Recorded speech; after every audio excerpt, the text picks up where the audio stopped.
Bonjour Christophe. Bonjour Ludovic. Je te remercie d'être là et puis d'avoir accepté de répondre à mes questions. Je vais essayer de te présenter rapidement. Tu proposes des partages, des accompagnements, des satsangs autour de la paix, de la réalisation de notre vraie nature dans la simplicité de ce que tu appelles le maintenant. Et tu proposes également des pratiques énergétiques. Euh, et tu es enseignant du Reiki, je crois, si je me Oui, tout trompe à pas. fait. Bon, donc ça c'était la petite présentation. Est-ce que tu pourrais raconter un peu ton parcours, ton histoire? Moi j'aime bien je suis un très mauvais élève non duel, hein.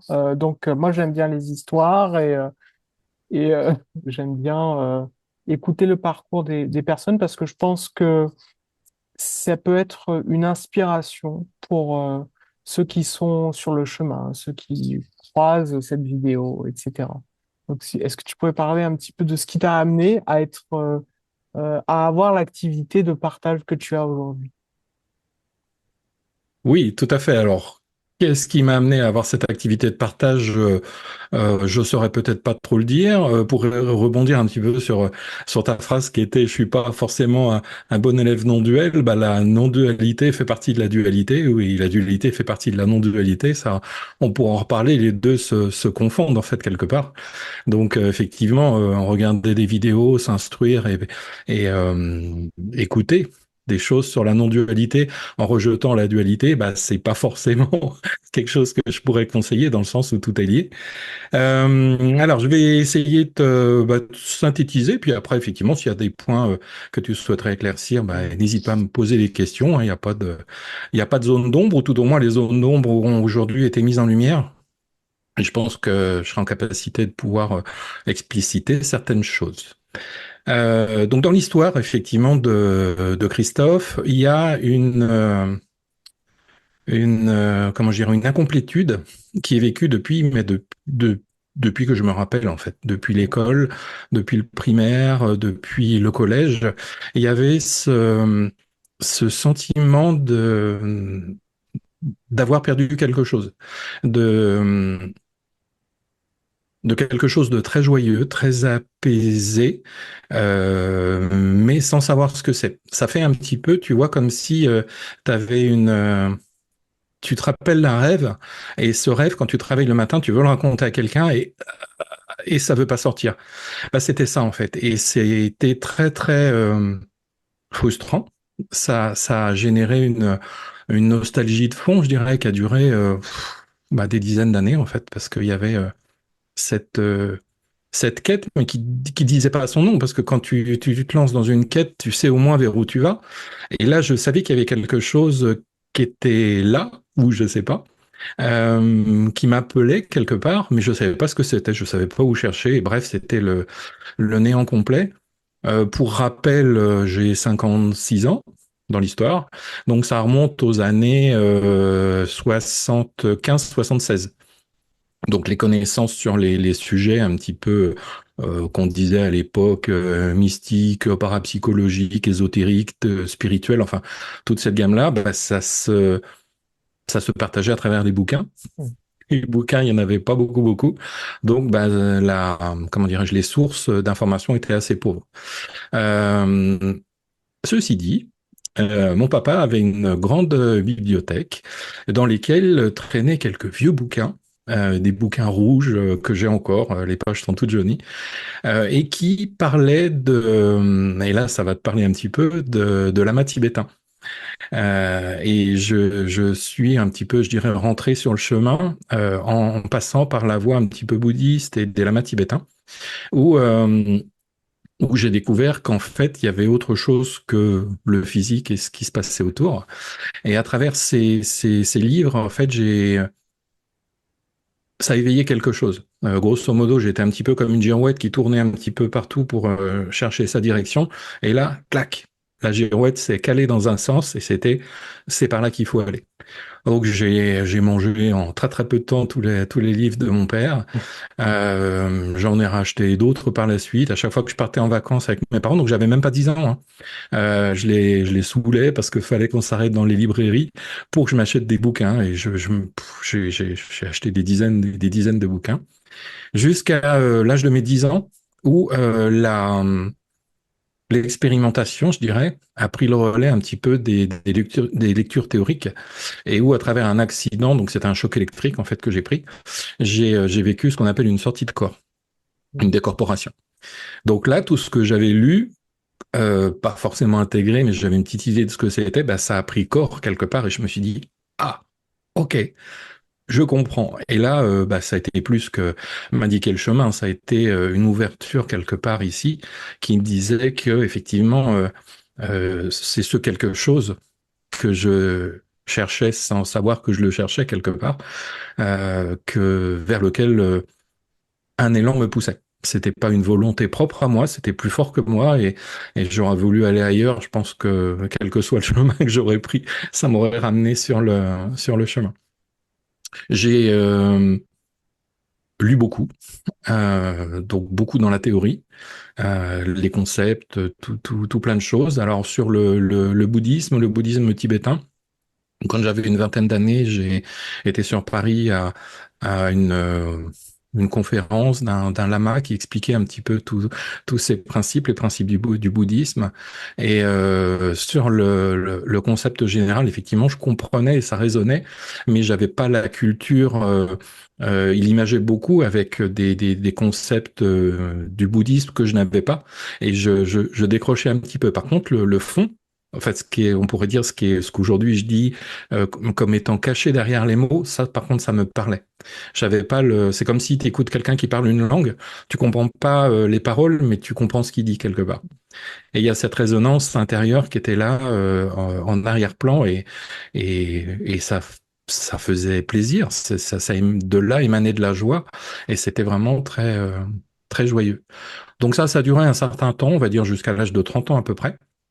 Et à l'âge de 30 ans, la vie a pris, enfin la petite vie du personnage de Christophe a pris un tournant un petit peu différent, c'est-à-dire que j'ai vécu une expérience très douloureuse, très très très douloureuse au niveau organisationnel, au niveau société, où j'avais quelque chose qui est parti, que j'ai perdu en fait, et ça a été catastrophe sur catastrophe sur catastrophe.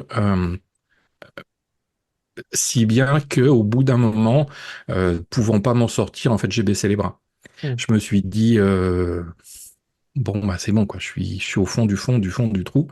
Il se passe ce qui se passe. J'étais même prêt à mourir, alors sans bien sûr passer à l'acte et le faire de façon volontaire, mais je veux dire la mort serait venue à ce moment-là. Quelque part, ça aurait été une délivrance. Mm. Et bah, quelque part, c'est un petit peu ce qui s'est passé, sauf que ça n'a pas été la mort physique qui s'est passée, ça a été un complet abandon à ce qui est. C'est ce dont aujourd'hui je parle et que j'ai vraiment vécu quand j'avais 35 ans, quelque chose comme ça. Et à partir de là, eh bien, d'autres choses sont rentrées dans ma vie, c'est-à-dire que des rencontres se sont faites fortuite au début. Bref, plein de ce qu'on appelle des synchronicités sont venues croiser ma route, m'ont aidé à me sortir du pétrin dans l'histoire. Et d'un autre côté, la vie me proposait d'autres ouvertures. C'est là où j'ai croisé d'autres ouvrages, d'autres auteurs, à travers notamment celui qui m'a amené J'avais pas cette notion de non-dualité jusqu'à maintenant. J'avais la notion de corps physique, de corps astro, de quand on meurt, on quitte son corps physique, mais il y a une partie qui se fait dans les sphères astrales, on redescend, on remonte, on redescend. Mais le au-delà, c'est-à-dire le non-duel et ce qui enrobe, ce qui contient tout, ça, j'en avais pas la notion. Jusqu'à ce que, quelques années plus tard, autour des 40 ans, je suis tombé sur le livre d'Eckhart Tolle qui s'appelle bien sûr Le pouvoir du moment présent et où là je l'ai lu en une journée. J'ai pleuré toutes les larmes de mon corps, à chaque page je pleurais parce qu'en fait même là, tu vois, c'est de l'émotion qui vient. C'est comme si il donnait des réponses à euh, toutes les souffrances, chaque souffrance que j'ai vécue dans ma chair depuis l'enfance avait une résonance, une explication. Donc, ce que avant ces lectures-là, j'aurais qualifié comme étant des expériences de vie négatives, aujourd'hui prenaient tout leur éclat et me faisaient comprendre que toutes ces expériences qui avaient amené à la souffrance, parce que après une petite analyse de ma part, mais pas très importante parce qu'il n'y avait pas besoin, j'ai vu qu'en fait j'étais en permanence dans la résistance. Et c'est cette résistance qui faisait que ces petites expériences en fait m'accompagnaient tout au long de ma vie et jusqu'à ce qu'il y ait ce gros lâcher qui là m'a dit bon bah écoute c'est bon t'as pas compris on va t'offrir une petite situation qui là va te obligé de lâcher. J'ai lâché et là effectivement je dirais ça s'est ouvert quelque part. Alors il y avait encore bien sûr l'identification au personnage et tout ça, mais il y avait la reconnaissance d'une sorte de pas de logique, mais de pas de but non plus, parce que c'est pas un but, mais de cohérence dans ce qui pour moi avant n'avait vraiment aucune cohérence. Donc j'ai poursuivi un petit peu et dans les choses qui m'ont été proposées sur la route sont venues les pratiques énergétiques que je connaissais pas du tout. Alors d'un point de vue personnel, j'ai du magnétisme depuis que suis tout petit. Mhm. Je pose les mains sur les personnes là où elles ont mal et bah, ça apaise très très rapidement. Mais mis à part ce truc-là, donc c'était dans les années, ça remonte à 20, plus de 25 ans maintenant, où j'ai découvert un truc qui s'appelait le Reiki. Donc ce qui me parlait dans Reiki, c'était le mot Ki, parce que j'avais cette notion d'énergie qui nous entoure, qu'on appelle le Ki, le Chi, le Prana. Et le Reiki arrivait un petit peu, voilà, c'était vraiment les premiers temps et je me suis lancé pour moi dessus parce que j'avais quand même un mental qui était très agité Mhm. et j'aurais bien aimé un petit peu l'apaiser ce coco là. Donc j'ai fait un stage et alors pour rapidement expliquer, premier degré, ça n'a pas fait grand-chose parce que j'étais encore dans la retenue. J'ai fait un deuxième degré, pareil. J'étais dans la retenue et j'ai pas senti grand-chose. Après, ma femme a voulu faire le premier degré. Donc le formateur m'a dit, bah, t'emmènes ta femme au premier degré, tu reviens si tu veux.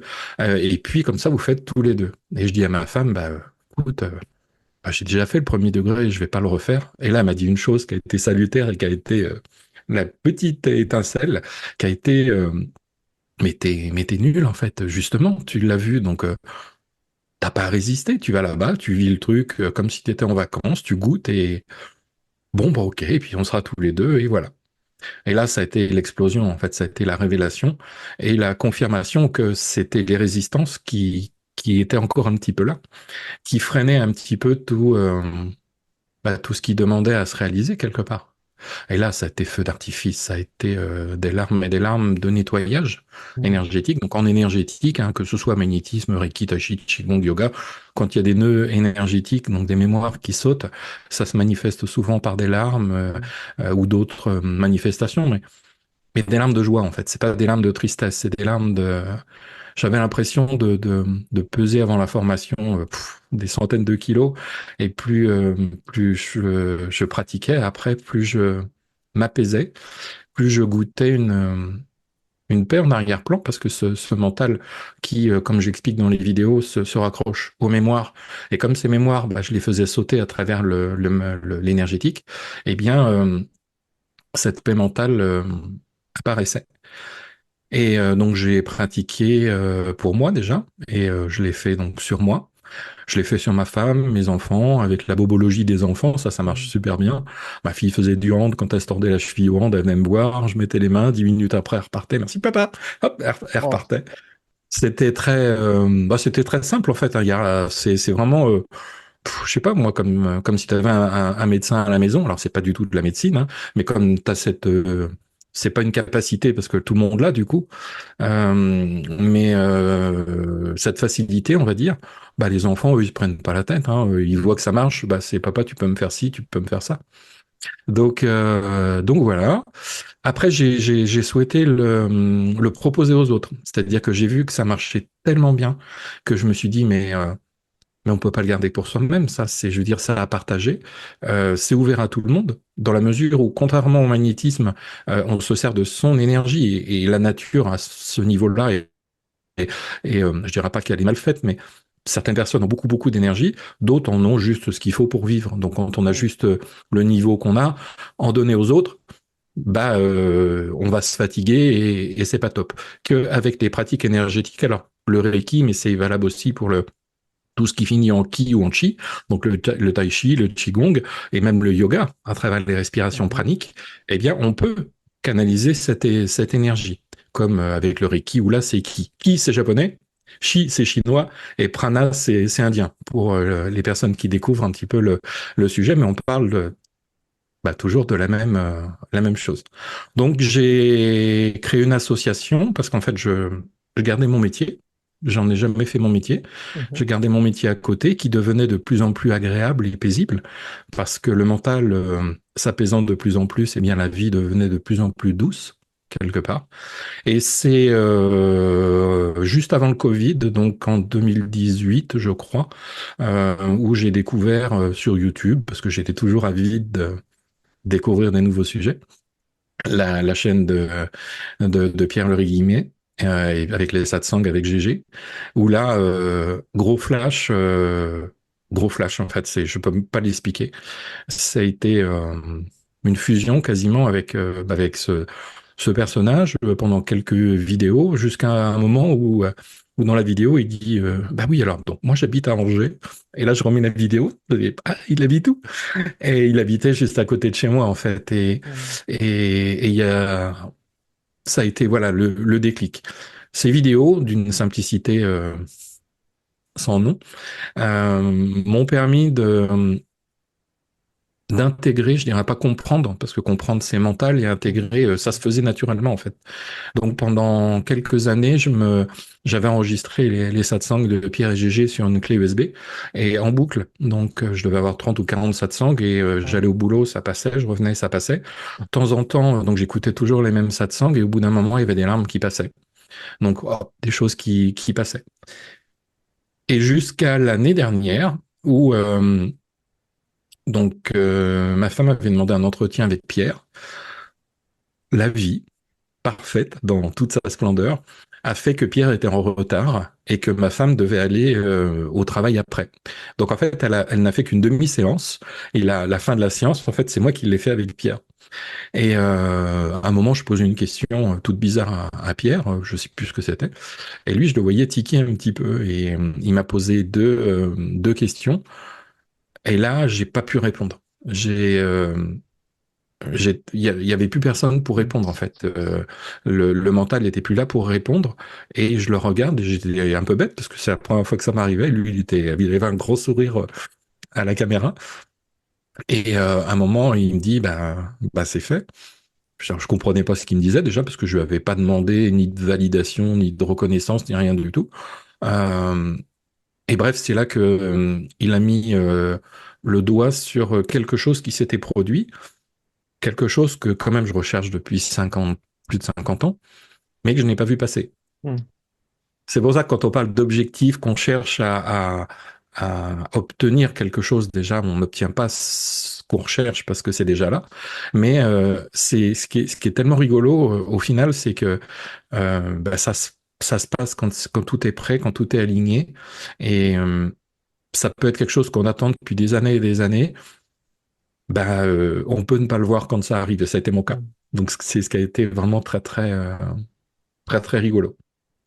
Et pour terminer, répondre à ta dernière question, euh, donc quand ça s'est passé, je sais pas. Ça s'est passé en début d'année dernière ou fin d'année d'avant. C'est-à-dire qu'avec les pratiques énergétiques que j'avais, le mental s'apaisait petit à petit. Et la paix, qui est toujours là en arrière-plan, que nous sommes, qui est ce que nous sommes réellement, euh, eh bien, prenait de plus en plus de place. Et ça s'est fait tellement graduellement que cette place, cette occupation, je dirais, alors pas à 100%, parce qu'il y a toujours du mental, sinon on ne pourrait pas fonctionner. Mais en tout cas, ce mental polluant et qui crée cette identification avec le personnage Christophe a fondu fin d'année d'avant ou début d'année dernière. Et donc voilà, j'ai rien changé à ma vie parce que bah, ça change rien. Mhm. Jusqu'au moment où, après les vacances, il y a vraiment eu un élan c'était, et si tu testais de faire une vidéo? Mais vraiment comme ça, le Mhm. truc, pas dire, ouais, tu vas faire une chaîne et tout. Non, non, c'était, bah, si tu testais une vidéo. Et il y avait une grande joie qui accompagnait le fait de faire une vidéo. Là où avant, ça je l'ai pas dit, mais toute ma jeunesse, j'étais hyper timide, hyper introverti. Parler devant trois personnes, mais ça me mettait en terreur. Je ne pouvais pas parler devant les gens. J'avais le regard des autres, quand, si je dis une bêtise, comme, enfin bref, un mental vraiment pas sympa, mais qui au final avait sa raison d'être. Et je l'ai fait, et bah, contre toute attente, parce qu'il n'y avait pas d'attente, un accueil est apparu d'une communauté. Il y a eu des retours qui disaient que enfin, mes mots et la façon dont je parlais résonnait chez beaucoup de gens. Donc je me suis dit, bah, je vais continuer. Et puis voilà, jusqu'au moment où il y aura plus cet écho et où je ferai pas ça, je ferai sans doute autre chose, je sais pas. Mais comme tout se fait dans l'instant, bah, ça se fera quand ça se fera, si ça doit se faire. Une très belle histoire. Oui, après coup. C'est vrai, Je... quand on est dedans, ça peut être souffrant, mais après coup, c'est très joli. Et j'aime bien la raconter parce que ça peut donner, comme tu le disais tout à l'heure, éclairer un petit peu le quotidien de personnes qui vivent, qui justement sont comme moi je l'étais il y a quelques années dans la tempête et voient pas le bout, quelque part. Mais quelque part, c'est un message d'espoir en disant qu'il y a forcément un bout quelque part. Et les choses qui nous arrivent euh, ont une vertu, souvent cachée, mais très profonde et vraiment accessible.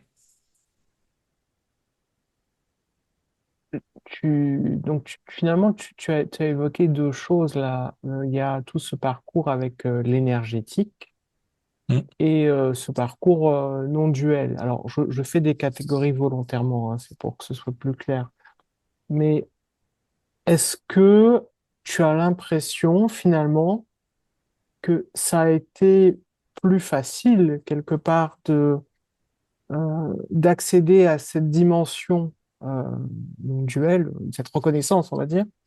Parce qu'il y a eu un travail d'abord de fait sur les mémoires ou sur les Mm. blocages énergétiques, parce qu'effectivement, dans certaines traditions, je viens du bouddhisme, il y a plusieurs voies. La voie directement de la conscience est simplement rester dans l'état naturel de l'esprit, et donc on peut croiser quand même beaucoup de difficultés si on fait pas autre chose finalement, Oui, la voie plus tantrique, on va dire, où on va faire vraiment un travail sur les chakras, les canaux, les vents, les gouttes, enfin c'est comme ça qu'ils appellent ça au Tibet en tout cas. Mais en gros, sur l'énergie, est-ce que tu penses que dans ton cas, ça a été, c'est ce qui a permis finalement d'avoir une reconnaissance quasiment en un claquement de doigts? Alors, pas dans un claquement de doigts, parce que ça s'est quand même étalé, et ça s'est Mhm, tellement étalé que je l'ai pas vu passer, mais je parle pour moi, et mhm, en ce qui me concerne, eh bien oui, clairement. J'avais testé des voies plus, les voies de l'adoration, un petit peu, les voies mhm, du calme mental, à travers la méditation, ce genre de choses-là, mais j'avais un mental qui était tellement actif et je maîtrisais pas tous les outils de la focalisation, notamment en méditation, on peut focaliser pour à détourner l'attention du mental et la fixer sur quelque part pour quelque part le calmer. Ça, je l'avais pas. Donc, essayer de fermer les yeux, regarder les pensées qui passent comme un nuage dans le ciel auquel tu ne t'attaches pas. Sauf que moi, le nuage, si tu veux, c'était le TGV qui passait et puis qui s'arrêtait pas, quoi. Donc, cette voie-là, a vite, en ce qui me concerne, et parce que j'avais pas les outils et les connaissances à l'époque pour aller au-delà, ça a été l'énergétique. Donc la vie, par le biais d'un hasard sans nom, quoi. Je veux dire, j'étais à la Fnac, Je fais pas de pub. Derrière, j'entends un bonhomme, le téléphone il saute. Alors, ça faisait quelques jours que sur Internet, je tombais sur Reiki. Ah, c'est quoi ce truc-là? Hmm. Ah, ok. Bon, Reiki, ok. Puis Reiki. Ah, ok, d'accord. Ouais, bon, ok. Je vais à la Fnac, je regarde des bouquins parce que j'adorais, j'ai toujours eu cet amour des bouquins et des différents sujets. Et derrière, j'entends un bonhomme qui dit, alors, pour le stage Reiki, c'est bien le week-end prochain à Angers. Et là, j'ai dit, bon, ok, les mecs, arrêtez, j'ai compris le message. Et c'est là où je suis parti dedans. J'ai testé. Ça aurait pu ne pas fonctionner, mais en l'occurrence, cette voie-là qui était plus, je dirais, protocolaire, dans le sens où il y a un petit protocole à appliquer qui est bête et méchant, et Mhm. qui fait qu'en fait, ça cible donc dans le corps, les cristallisations énergétiques, qui sont en fait la localisation des mémoires que l'on peut faire sauter petit à petit. Et du coup, là, moi, j'avais pas à faire fonctionner, enfin, j'avais pas à apaiser le mental pour obtenir ça. Donc, en ce qui me concerne, eh bien, ça a été bénéfique. Pour d'autres, il n'y a pas besoin. La simple réalisation du fait que tout est déjà là peut simplement suffire à la prise de conscience que on a toujours été ce qu'on est et que ce qui se rajoute dessus, c'est que de l'illusion. Hmm. Mais moi, c'était trop, alors je dirais pas trop subtil, mais c'était pas la voie en fait. Hmm. Mais il y a 1 million de voix qui fonctionnent. Il y a autant, je dirais quasiment autant de voix que de personnes sur Terre. Après, c'était la mienne. Et effectivement, pour moi, ça a été la voie énergétique. Et les personnes qui viennent, eh bien, je fais rien du tout. Je fais pas de publicité sur les stages, si ce n'est une publication de temps en temps sur Facebook. Eh bien, viennent parce que savent pas pourquoi ils viennent déjà. Et effectivement, il y a une résonance. Donc, il n'y a pas beaucoup de gens parce que je n'ouvre pas énormément de stages parce que c'est pas mon métier Mhm. et parce que j'ai pas beaucoup de temps à accorder du coup. Mais le peu de personnes qui viennent, bah, ce sont des personnes qui, pareil, bah, sont les personnes pour lesquelles justement cette voie énergétique a priori fonctionne et toutes les personnes qui sont venues, ça a été le cas. Mais c'est pas une voie obligatoire et nécessaire. On peut passer par la voie de l'observation simplement et l'observation est tellement efficace et puissante. Voilà. J'ai une question plus théorique que j'ai l'habitude de poser. Mhm. Euh, c'est quoi l'éveil ou la réalisation du soi? Alors, si je devais dire les choses honnêtement, ce que je vais dire, mais euh, certaines analyses mentales de certaines personnes vont peut-être pas comprendre, l'éveil et la réalisation, ça n'existe pas en fait. Et ça n'a jamais existé, et ça n'existera jamais. L'éveil, la réalisation, c'est une histoire qu'on se raconte pour révéler quelque part ce qu'on a toujours été. Et ça, on s'en rend compte quand c'est fait. Alors c'est vrai que ça fait des jolies paroles quand on le dit, oh là là, c'est puissant ce qu'il dit. Sauf qu'en fait, quand on le vit, et je me suis rappelé du petit enfant que j'étais, qui était frustré d'avoir perdu ce truc-là, et ben je savais que je l'avais et c'était là. Sauf que j'avais quelque chose qui était venu par-dessus, qu'on pourrait dire, pour le masquer un petit peu. Mais ça a toujours été là. Et, et voilà, quoi dire d'autre. Dans l'histoire, c'est quelque chose. Oui, Hmm. Et est-ce que dans l'histoire, lorsque on atteint cet éveil qui n'existe pas et qui n'est pas atteint, tout à fait. est-ce que le personnage, Oui. est-ce que les choses s'agencent, on va dire ça comme ça, de façon à ce que le personnage qui émerge instant après instant devient un saint, une sorte de, euh, comment dirais-je, de Gontran bonheur ou de, je ne sais pas si tu vois l'image dans les Hmm. BD de Picsou où on voit le cousin Oui, de, hein, qui oui, un je vois peu. très bien. Ouais. Et est-ce que c'est un peu ça l'éveil finalement? Alors, du point de vue de ce qui vit l'histoire du personnage, c'est une absence totale de tension. Donc, si le bonheur, c'est l'absence de tension, on Mal. pourrait dire ça.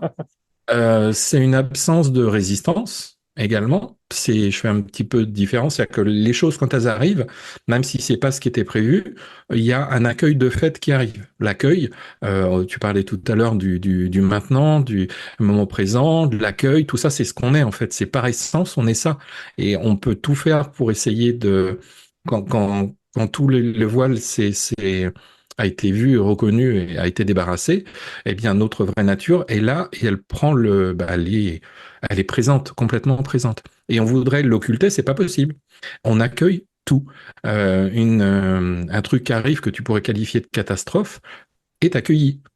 Et après, alors, bien sûr, quand on dit est accueilli, on va pas dire Amen à sa maison qui brûle et puis la regarder brûler et tout ça. Non. Il y a l'accueil de la situation, de l'événement qui se produit.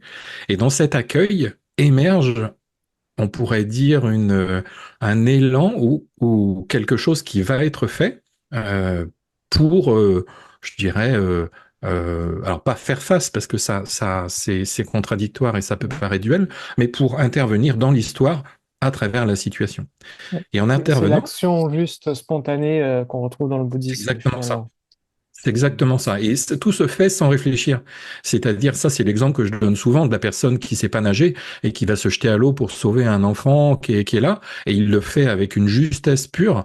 Il sort, il est interviewé par les journalistes et je sais pas ce que j'ai fait. Je sais pas pourquoi je l'ai fait. Je sais pas comment je l'ai fait. Et, et je dirais toute la vie, que ce soit au travail, que ce soit la vie quotidienne, en fait, la vie n'a plus cette catégorisation. La vie, c'est un ensemble d'événements qui est vécu depuis un espace où il n'y a plus de mouvement et où il n'y a plus d'événements. Mm. Et, et du coup, tout est le bienvenu, même si dans l'histoire, à l'époque où il y a le personnage, lui, comme il avait des attentes, eh bien, il faisait un tri entre ça j'aime pas, et ça, je veux que ça arrive, et ça, je veux que ça arrive pas. C'est normal. Quand cette vision duel saute et que le personnage existe toujours, sauf que la croyance dans le personnage devient un rôle que l'on joue quelque part. Au boulot, quand on m'appelle Christophe dans les couloirs, bah, je me retourne. Je vais pas leur dire non, non, Christophe n'existe pas.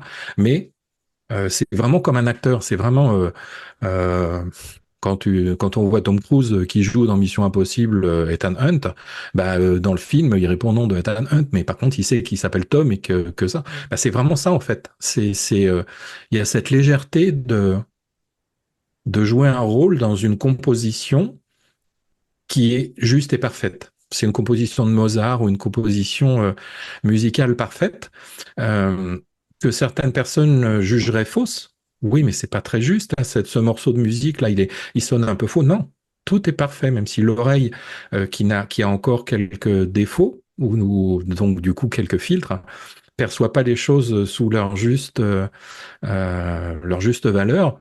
Tous, pour ne parler que de moi, tout ce qui s'est passé dans l'histoire de Christophe depuis le début était juste et parfait, y compris le gros clash à 35 ans. Et c'est grâce à lui, et je peux dire grâce et non pas à cause de lui, qu'aujourd'hui il y a eu ce chemin qui s'est révélé.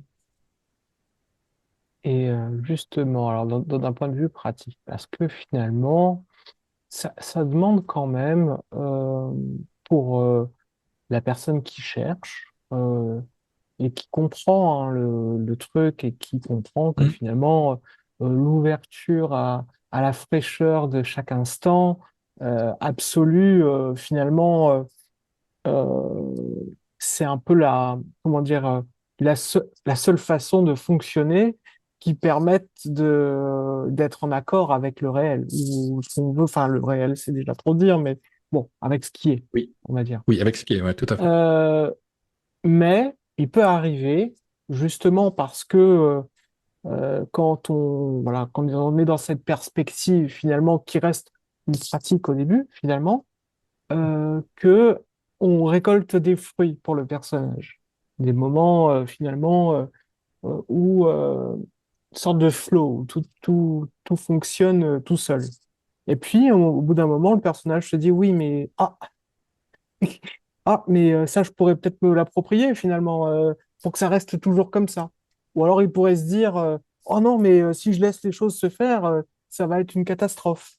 Mm. Et donc là, comme tu partages et que tu enseignes quelque part, la question que je pose, c'est plutôt à l'enseignant, finalement, à celui qui Au partage, partageur. et Oui. partageur, on va dire. Euh, Mm. qu'est-ce que, quelle est est-ce que tu as une astuce pour les personnes qui se retrouvent devant cette situation où finalement, il y a une sorte on a en même temps le pied sur le frein et en même temps sur l'accélérateur parce que oui, on veut avoir confiance, mais il y a quand même des résistances qui sont plus fortes que la confiance qu'on veut bien accorder à la vie. Ouais, tout à fait. Ça, c'est, je dirais, alors sauf des personnes comme Eckhart Tolle où lui, ça a été du jour au lendemain. Il y a le mental, le lendemain, il n'y a plus rien. Et c'était tellement violent qu'il a vécu quelques années un petit peu en marge de la société parce que complètement déconnecté.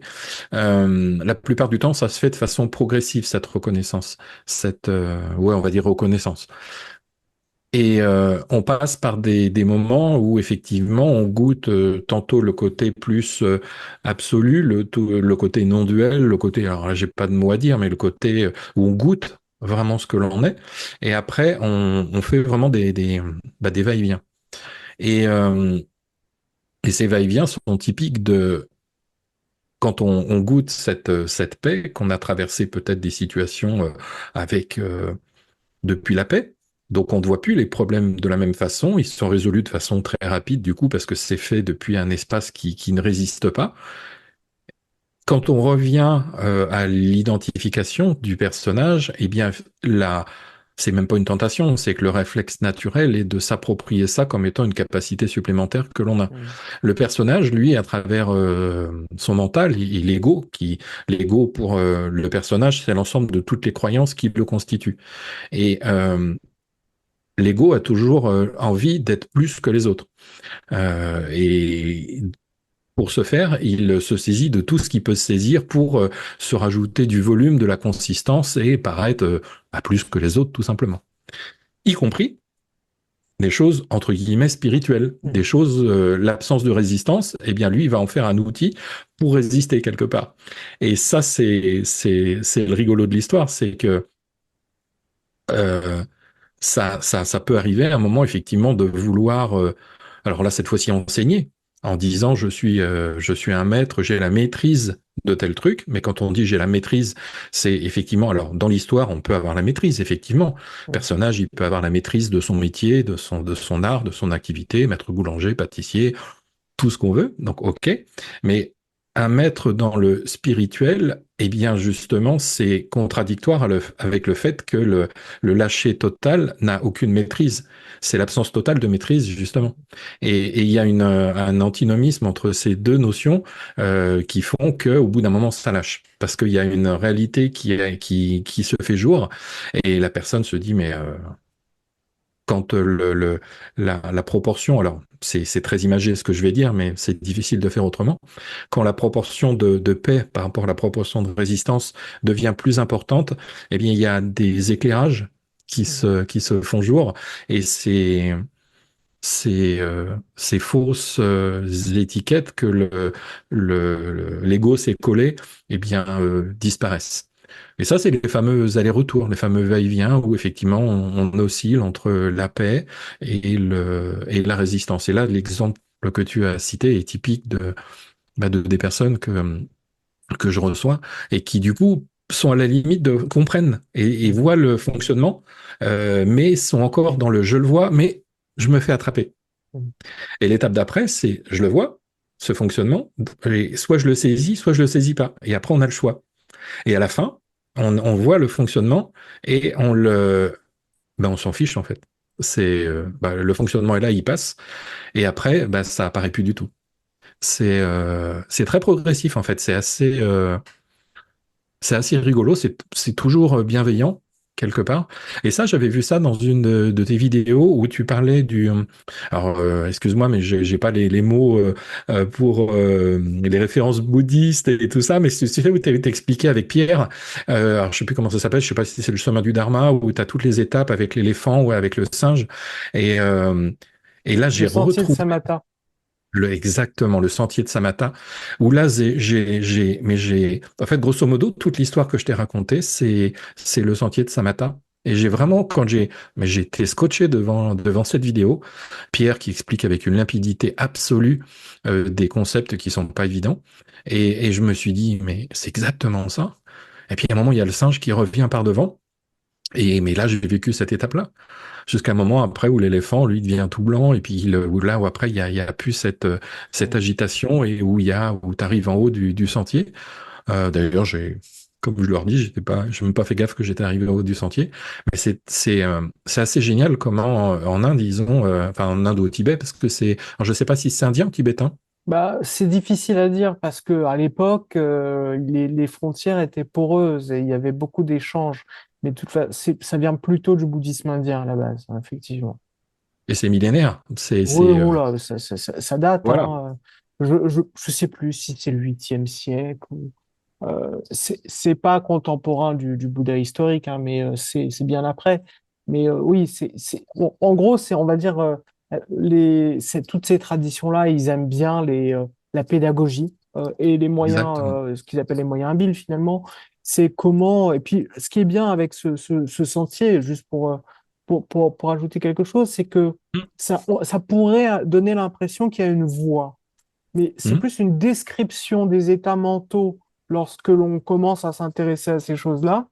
Et l'histoire veut, en tout cas, qu'une fois qu'on est arrivé au neuvième stade, c'est-à-dire le repos dans l'équanimité, c'est irréversible. C'est-à-dire que mm. ensuite, voilà, mais tant qu'on n'est pas arrivé en haut, et ben, c'est tout à fait normal de faire des allers-retours. Et puis, Exactement. c'est ce qui permet aussi de comprendre le fonctionnement de son esprit, finalement. On voit comment ça fonctionne. Et, Et j'ai trouvé ça. J'ai eu beaucoup d'émotions qui sont montées à lire ça parce que je revoyais en fait toute ma vie. mm, Je suppose que pas mal de personnes qui sont sur le chemin et qui sont, alors, je vais pas dire avancées parce qu'il n'y a pas il y a pas d'avancée, mais avancées dans le détricotage du personnage, on pourrait dire quelque part, eh bien, se sont reconnus, mais j'ai vraiment reconnu toutes les étapes, y compris celles où tu penses que tu es arrivé et en fait où tu recules parce que tu te fais avoir. Et là, on est dans la question que tu viens de me poser qui est que bah, c'est ressaisi par le mental et l'étape suivante, c'est effectivement après ça saute et c'est équanime. Ça, c'est le mot, effectivement, tout est équanime. Ça veut pas dire que dans le film, ça bouge pas. C'est pas ça. Bien sûr que le film bouge, bien sûr que les événements, on est dans le monde de la non-dualité. Donc, un coup c'est rouge, un coup c'est noir, un coup ça calme, un coup ça bouge. Mais par contre, c'est vu depuis cette équanimité de fond, cette hyperstabilité, je ne sais pas comment le décrire, qui fait que c'est goûté réellement, mais au sens limite gustatif du terme, comme étant le bienvenu. Et bah, tu parles de gustatif, mais les bouddhistes parlent de saveur unique. là, j'ai Donc, pas cette notion-là et on dit la même chose. ouais, c'est la saveur unique. Donc, c'est vraiment, c'est une étape assez, alors en tout cas, si on se réfère au chemin bouddhiste, assez élevée finalement, puisque c'est une étape où ce qui émerge, c'est donc ce que je disais, hein, l'action juste, non duelle et nécessairement empreinte de compassion, puisque il y a Mm. plus on ne favorise plus un élément particulier de l'expérience, puisqu'il n'y a plus un on pour favoriser. Et donc les choses se déroulent comme elles doivent se dérouler. Et donc en fait, c'est simplement, on enlève la résistance. Voilà. Euh, je, là, je décris un petit peu la théorie générale. C'est un peu plus selon les différentes branches, tu as des trucs Oui, différents, mais finalement, c'est la même chose. Et c'est pour ça que moi, j'aime bien interviewer que ce soit des gens qui sont dans les traditions ou des gens qui sont à plus en auto-entrepreneur de la spiritualité, j'ai envie de dire. Parce ça que a été mon cas. finalement, voilà, on se rend compte que finalement, euh, le bout du chemin, il est à peu près le même pour tous. Après, Mm. certaines traditions vont avoir beaucoup de réticence à dire qu'ils sont au bout du chemin, parce que euh, c'est surtout une posture pédagogique. Et, euh, et d'autres qui ne vont pas justement avoir peur de dire qu'ils sont au bout du chemin. Et là, je pense aussi que c'est une posture pédagogique. Pour moi, la pédagogie, c'est très important. Complètement. Et je dirais, moi, au final, quand tu arrives au bout du chemin, tu te rends compte qu'il n'y a jamais eu de chemin, que tu as toujours été là, mais que tu étais un petit peu dans le brouillard, quelque part. Hmm. Et que le brouillard s'est dissipé et que tu te rends compte que ben, ce que tout le monde dit, mais enfin, je peux pas dire autrement, que ce que tu cherches, c'est ce qui a toujours été là et ce que tu as toujours été. Et et c'est. C'est beau ce que tu dis. Je dis rien, en fait. Je laisse couler, ça coule tout seul. C'est, J'ai une petite question, comment dirais-je, un peu polémique. Est-ce hmm. qu'il n'y aurait pas un peu trop d'éveillés sur Internet?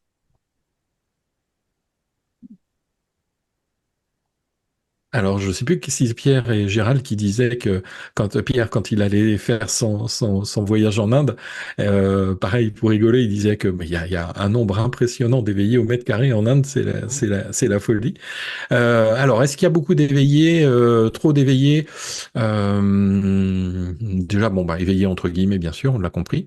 Est-ce qu'il n'y a pas aussi des personnes qui partagent, qui sont dans le cas que t'expliquais avant, c'est-à-dire qu'on vécu peut-être effectivement, et à juste titre, des états extatiques et qui partagent sur des expériences avec quand même des choses qui sont de l'ordre de l'alimentation de l'ego. Il doit y en avoir quelques-uns, mais je suis personne pour juger. Et puis même ça peut aider aussi.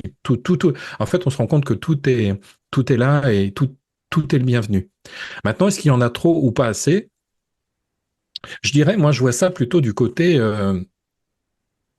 les personnes qui partagent enfin, tu vois, même quand je le dis, ça fait bizarre, mais qui partagent, euh, le partage avec une couleur particulière à eux. C'est-à-dire que j'ai rencontré plusieurs personnes qui me disaient que elles avaient peur, elles étaient, je le percevais très clairement, à deux doigts de ce qu'on appelle la bascule, à deux doigts du baisser de rideau, la fameuse mailla là, qui était complètement usée et puis qui était à deux doigts de se déchirer. Mais il y avait cette peur de fond qui était cette peur de mourir. Et l'accompagnement ou l'écoute de quelqu'un qui partage, eh bien, peut aider. Mais des personnes qui partagent, eh bien, il y en a beaucoup et qui ont toutes leur couleur particulière. La façon dont je parle aujourd'hui est la même, alors avec la timidité et le stress en moins, que celle que j'avais il y a 10 ans. Donc il y a Christophe, on va dire, qui partage, entre guillemets, avec la couleur de Christophe. Il y a Hmm. Pierre et Gérald, il y a Muji, il y a Ramana Maharshi, chacun a sa couleur. Et Je crois l'avantage que d'avoir Ramana Maharshi a arrêté de partager sur Internet, mais sur l'internet de l'époque, ce que j'ai bien connu. Mais chacun a sa couleur quelque part.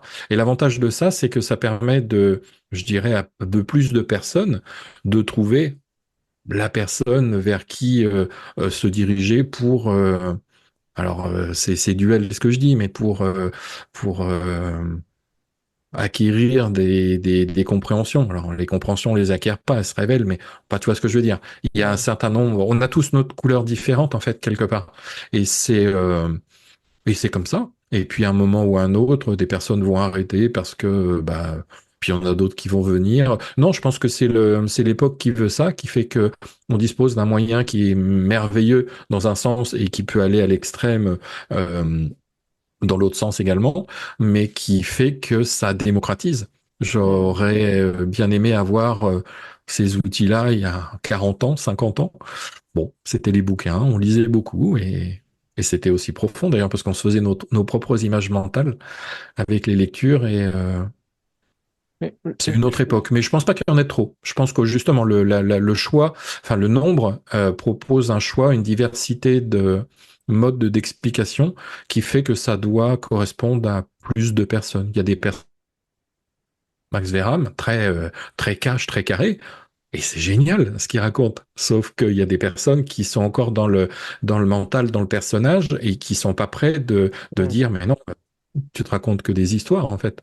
Et d'autres qui sont obligés de passer par un semblant de chemin pour détricoter un petit peu ces croyances. Voilà. C'est tel que je le ressens, très clairement. Mais Et comme ça moi, se perçoit, en fait. je trouve que ta réponse est très, très mesuré. Et j'aime beaucoup ta réponse parce qu'en fait, c'est vrai que euh, on peut voir, c'est pour ça que j'ai commencé aussi une série qui s'appelle Drama dans le Dharma, parce qu'il y a beaucoup de petites, comment dirais-je, luttes de clans Mhm. et finalement, il y a toujours des réactions. Et moi, ce qui me fascine toujours, c'est de voir les réactions qu'on peut voir ou les commentaires hein, qu'on peut trouver sous certaines vidéos en disant que Mhm. ah oui, un tel, lui, il est vraiment éveillé, mais lui, vraiment, c'est n'importe quoi. Et finalement, on s'en fout, en fait. Pardon, mais je vais un peu loin, mais c'est-à-dire que Non. c'est pas. Alors, premièrement, je trouve que vaut mieux qu'il y en ait plus que pas assez, parce Mhm. que sinon, moi, j'aurais pas d'invité pour les entretiens, déjà. Hein, tout d'abord, faut penser à ça. Mais plus sérieusement, parce que finalement, on peut avoir une opinion très tranchée sur telle ou telle personne, surtout lorsqu'on ne regarde pas ses contenus et qu'on ne sait pas ce qu'elle dit vraiment, et Mhm. que finalement, un faciès ou une façon de se présenter, ça peut toujours créer des résistances, mais c'est Mhm. vachement bien. Ça permet d'avoir des choses à investiguer. La résistance, pourquoi est-ce que je peux observer ça déjà? Euh, Mhm. et, euh, et donc, je trouve que, bon, alors quand je disais le mot éveillé, eh bien, c'était un peu de la provocation parce que ce mot n'a de sens que quand on raconte une histoire sur un Mhm. grand maître, hein, voilà. Mais finalement, mais je trouve que c'est bien. C'est toujours mieux que d'avoir, je sais pas, des trucs de télé-réalité ou quoi. Vaut mieux que ce soit ça qui fleurisse, Ah à oui, je mon suis d'accord avis. avec toi. À mon Oui, avis, on se rejoint. et puis, alors, moi, en tant qu'intervieweur, c'est vrai que, bon, là, je raconte un peu le backstage, mais je reçois pas mal de mails où on me demande, oui, mais qu'est-ce que tu penses d'un tel? Pourquoi est-ce qu'il dit ça? Mais c'est un escroc et tout ça, faut pas l'inviter.